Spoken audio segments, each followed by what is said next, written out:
Bonjour, bienvenue à toi aujourd'hui en cette belle fête de notre cher Saint Jean-Paul II, notre pape Jean-Paul II, que j'ai eu la joie, tu le sais, de rencontrer quelquefois dans des audiences générales, mais à deux reprises. Je l'ai rencontré dans sa chapelle privée et je l'ai rencontré aussi avec d'autres membres de la famille, de la communauté, dans sa bibliothèque. L'image que tu vois ici, c'est lors de la deuxième visite, quand je lui ai présenté la croix de Myriam.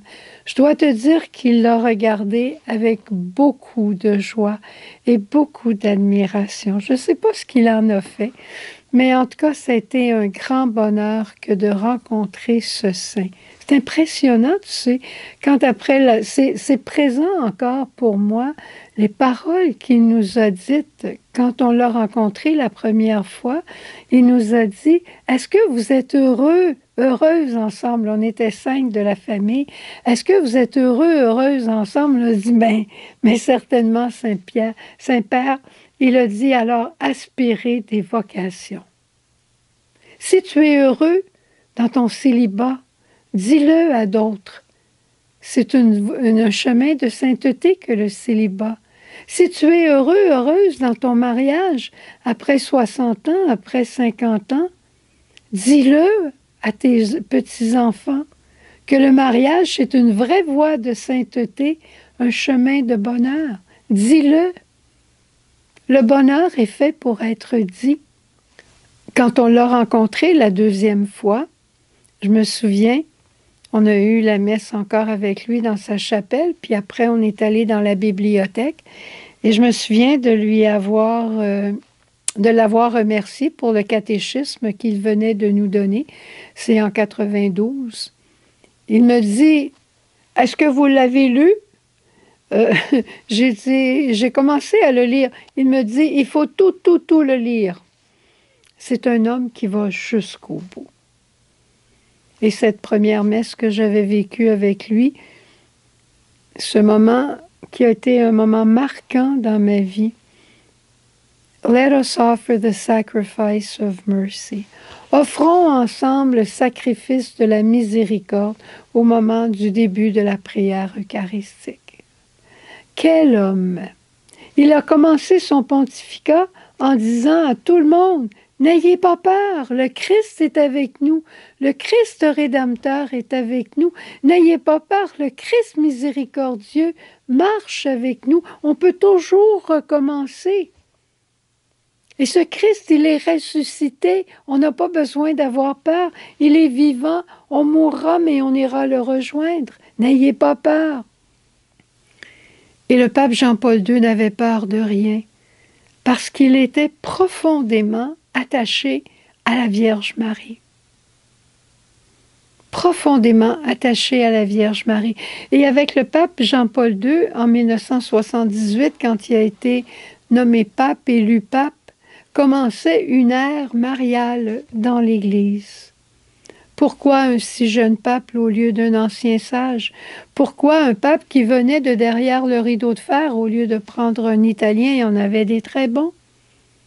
Pourquoi aller chercher cet homme? Parce que la main de Dieu était sur lui, parce que Dieu l'avait choisi pour nous faire entrer dans une ère mariale.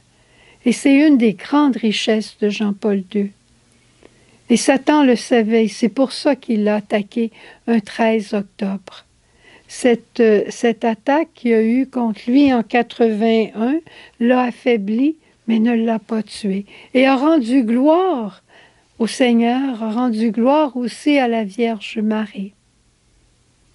C'est le pape Jean-Paul II qui nous a donné les Journées mondiales de la jeunesse. C'est lui qui s'est battu pour la chute du communisme. C'est lui qui a parcouru 120 pays pour aller dire à tous, n'ayez pas peur. Quel homme! Mais il y a un aspect aujourd'hui de sa vie que j'aimerais te partager et que j'ai lu dans un livre extraordinaire qui s'appelle « Les miracles de Marie dans la vie de Jean-Paul II ».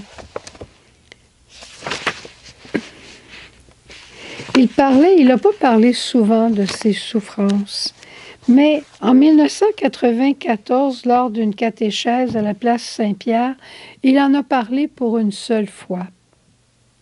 Et là, c'est assez surprenant qu'est-ce qu'il va dire. Et je pense que ça pourrait nous être utile à chacun d'entre nous. Chacun d'entre nous.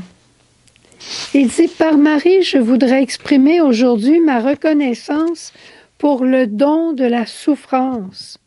Je suis reconnaissant pour ce don. J'ai compris qu'il est indispensable. Il a fallu que le pape souffre.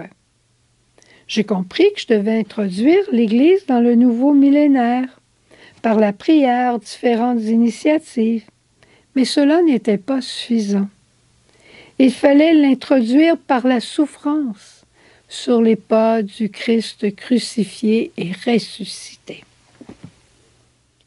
Le monde voit qu'il y a un évangile, écoutez bien ce qu'il va dire, un évangile supérieur, l'évangile de la souffrance qui prépare l'avenir.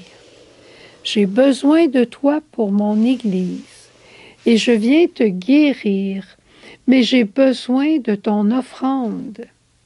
Et Jean-Paul II va conclure en disant « Le salut de nombreuses âmes dépend de la prière et des souffrances librement consenties pour les membres du corps mystique du Christ. » Ça veut dire qu'il y a des innocents, non seulement qui donnent leur vie, mais des innocents qui acceptent de souffrir, qui offrent leur souffrance, comme toi, comme moi, qui offrent leur souffrance pour tout le mal qui se fait dans le monde. Nos souffrances, on les unit au Christ pour la conversion des chefs d'État. Et je n'ai pas peur de le dire. Que ce soit du côté de l'Ukraine, que ce soit du côté de la Russie, que ce soit du côté d'Israël, du Hezbollah, que ce soit du côté du Liban, que ce soit du côté de Hamas. Partout, il y a ces hommes politiques, ces chefs, qui font des actes répréhensibles. Le bon Dieu veut les tuer? Non! Le bon Dieu veut qu'ils vivent, qu'ils se convertissent et qu'ils deviennent des êtres de charité.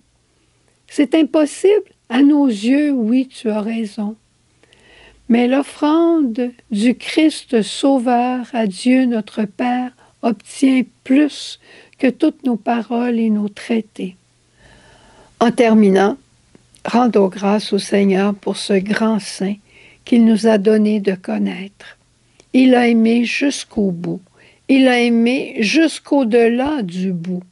Il a aimé jusqu'à la fin.